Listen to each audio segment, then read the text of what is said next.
आज पूरे देश में बकरीद का त्योहार धूमधाम से मनाया जा रहा है। शहर शहर ईद उल अजहा की नमाज अदा की जा रही है। दिल्ली से लेकर मुंबई तक, उत्तर प्रदेश से लेकर बंगाल तक बकरीद के मौके पर सुरक्षा के कड़े इंतजाम किए गए हैं। सीसीटीवी और ड्रोन से निगरानी की जा रही है। यूपी, बंगाल, असम, मध्य प्रदेश समेत कई राज्यों में सड़क पर नमाज पढ़ने पर पाबंदी लगी हुई है। कुर्बानी को लेकर भी गाइडलाइंस जारी की गई है। मुस्लिम धर्म गुरुओं की तरफ से अपील की जा रही है कि वो कुर्बानी को लेकर सरकार के नियमों को फॉलो करें। गोवंश की कुर्बानी देकर हिंदुओं की आस्था को ठेस ना पहुंचाए, खुले में कुर्बानी ना करें। सरकार भी कुर्बानी को लेकर सख्त है। पुलिस असामाजिक तत्वों पर पैनी निगाह रखे हुए है। भारी पुलिस बल के साथ साथ ड्रोन से भी संवेदनशील इलाकों में नजर रखी जा रही है। मुंबई की बात करें तो 10,000 पुलिसकर्मियों की तैनाती की गई है।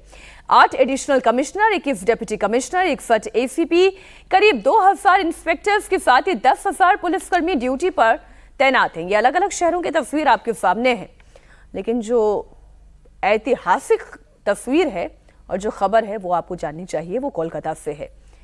इस बार रोड पर नमाज नहीं हुई। बंगाल में शुभेंदु सरकार के बनने के साथ साथ रोड पर नमाज पढ़ने पर पाबंदी लग गई।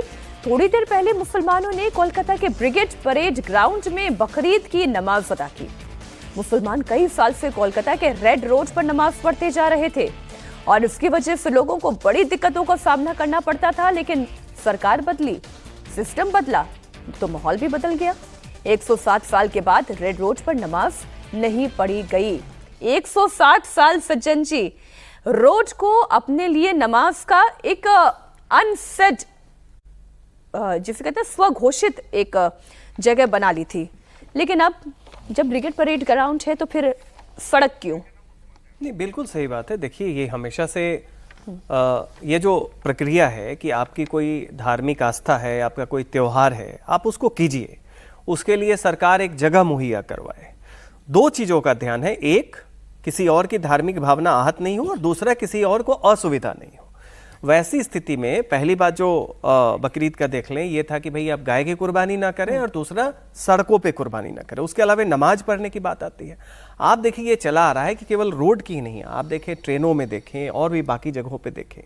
सवाल है, आपकी धार्मिक आस्था है, लेकिन ये आपका एंटाइटलमेंट दूसरे के इनकन्वीनियंस पे नहीं बन सकता है कि दूसरे को असुविधा हो। इसमें अब तक की जो सरकारें थी, अंग्रेजों के टाइम में तो कॉलोनियल वो कॉमनल वो चल रहा था कि भाई हिंदू मुस्लिम का वो डिवाइड एंड रूल वाला चल रहा था, तो वो इसको प्रोत्साहित करते थे कि रोड पे होगा कुछ होगा।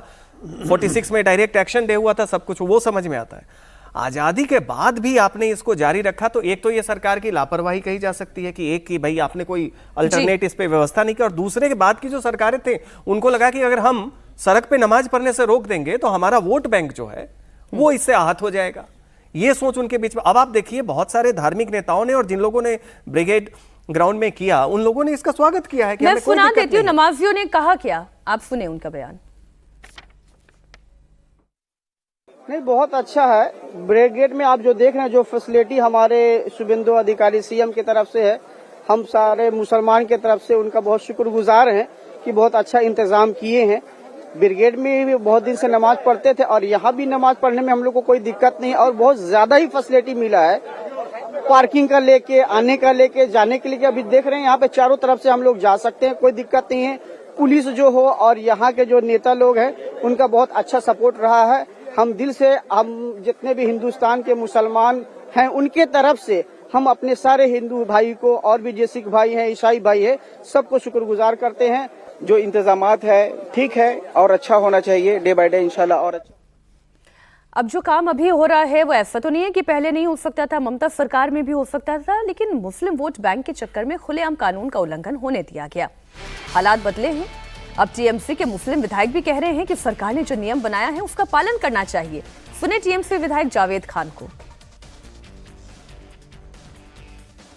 देखिए, हम कुछ खराब अंदाज में नहीं देख रहे, लेकिन सरकार की इच्छा अगर है कि रास्ता नहीं बने और रास्ता नहीं बन करके नमाज हो और सब पूजा हो, तो इसके लिए हम सरकार के साथ हैं। खाली नमाज बन करके और दूसरा को अगर वो हो तो उसमें भी हम लोगों थोड़ा सा लोगों का नाराजगी रहेगा।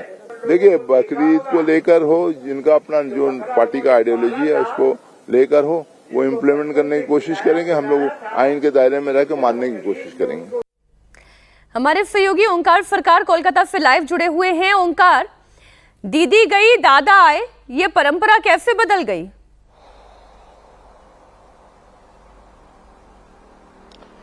मीनाक्षी, आज ये देखने वाली विजुअल तो है, क्योंकि पिछले 100 साल से ज्यादा समय से ये नमाज पहले तो शहीद मीनार में पढ़ी जाती थी, उसके बाद 1978 से ये लगातार रेड रोड पे ये नमाज अदा किया जाता था। मैं एक बार विजुअल्स थोड़ा दिखाने की कोशिश करूंगा हमारा दर्शकों के लिए। ये जो सड़क है ये सीधा रेड रोड पर जाता है और ये रेड रोड पर ही नमाज अदा किया जाता था, चाहे वो बकरी ईद का नमाज हो या फिर दूसरे जो ईद का जो त्योहार होता है उस नमाज में जिसपे ममता बनर्जी खुद शामिल होती थी, तो वो रेड रोड में अदा किया जाता था। और उसकी वजह से काफी ट्रैफिकों का वजह से आम जनता को काफी परेशानियों का सामना करना पड़ता। और इस बार जैसे कि देखा गया, ये ब्रिगेड परेड ग्राउंड जैसा इतना बड़ा मैदान पे सरकार की तरफ से यहाँ पर व्यवस्था की गई और काफी अच्छा व्यवस्था की गई। तो जितने भी नमाजी है, जितने भी मुसलमान समुदाय के लोग हैं, वो भी काफी खुश है कि एक जगह है जहां पर सीधा पहुंच सकते हैं, चारों ओर खुला है। मैं एक बार विजुअल दिखाने की भी कोशिश करूंगा। ये ब्रिगेड परेड ग्राउंड का ग्राउंड है और ये इसी जगह पे कुछ देर पहले नमाज अदा किया गया।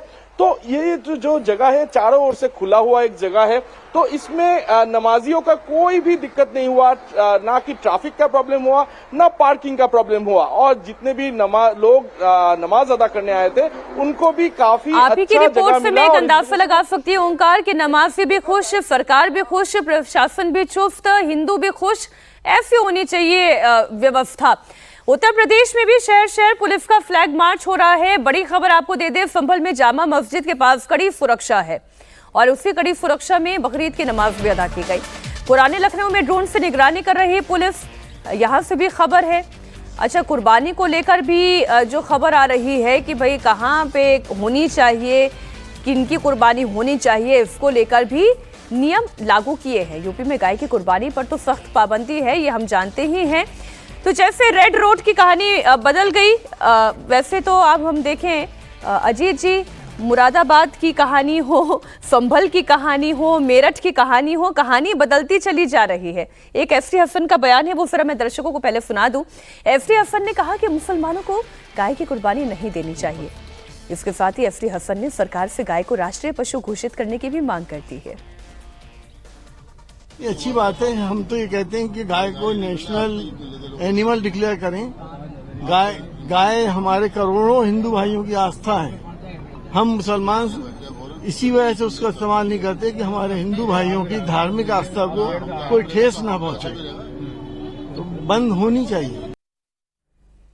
कहानियां कैसे बदलती जा रही हैं अजीत जी? नहीं, देखिए, ये बदल तो बहुत पहले जानी चाहिए थी, लेकिन अभी हम लोगों ने जो 2-3 बयान सुने, जो पहला आपने बंगाल के नेता का बयान जो सुना, दूसरा बयान जो था, ये कई लोग इस तरह के बयान दे रहे हैं। आप हाइफन मत लगाइए, अगर के साथ मत कहिए, इसके साथ मत कहिए कि हमको ये विधायक कर रहे थे अगर कि हमको ये हमारे लिए ऐसी व्यवस्था की तो दूसरे त्योहारों में भी ऐसा ही किया जाए, ये जरूरी नहीं है। आप अभी फिर इसका मतलब आपके दिमाग से चीजें नहीं निकल रही हैं।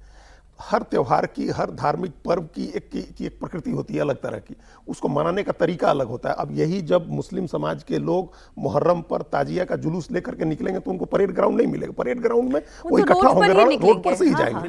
तो वैसे ही जब दुर्गा पूजा का त्योहार होगा तो उसके पंडाल बनेंगे, लोग जाएंगे, वो अलग होता है। जब कांवड़ लेकर के लोग निकलेंगे तो उसके लिए अलग होता है। आप ये नहीं कह सकते हैं कि हमको परेड ग्राउंड में करा रहे हो तो सारे त्योहार बाकी लोगों के परेड ग्राउंड में करो, ऐसा नहीं होता है। तो इसलिए अब छठ मनाएंगे लोग तो वो नदी किनारे ही मनाएंगे, तालाब के किनारे ही मनाएंगे। हर त्योहार की एक प्रकृति होती है। शांतिपूर्ण तरीके से मनाएं, दूसरे को असुविधा न हो इसका ध्यान रखें, दूसरे की धार्मिक भावना आहत नहीं हो इसका ध्यान रखें। ये सभी समुदायों के लिए है। अगर कोई आदमी डीजे बजाते हुए किसी हिंदू जुलूस में ही अगर मस्जिद के सामने जाकर के कुछ करता है तो उसको भी रोकना चाहिए। बिल्कुल ठीक। और अगर कोई ताजिया का जुलूस लेकर के किसी मंदिर के सामने कुछ करता है या हिंदू कोई त्योहार मनाते हैं उसको अपवित्र करने की कोई चेष्टा करता है तो उसको भी रोका जाना चाहिए। ये सिंपल सी बात है।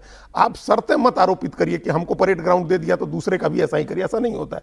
हर त्योहार अपनी प्रकृति होती है, उसकी उस तरह से मनाया जाता है, उसका वो सम्मान होना चाहिए हर एक दूसरे की भावना।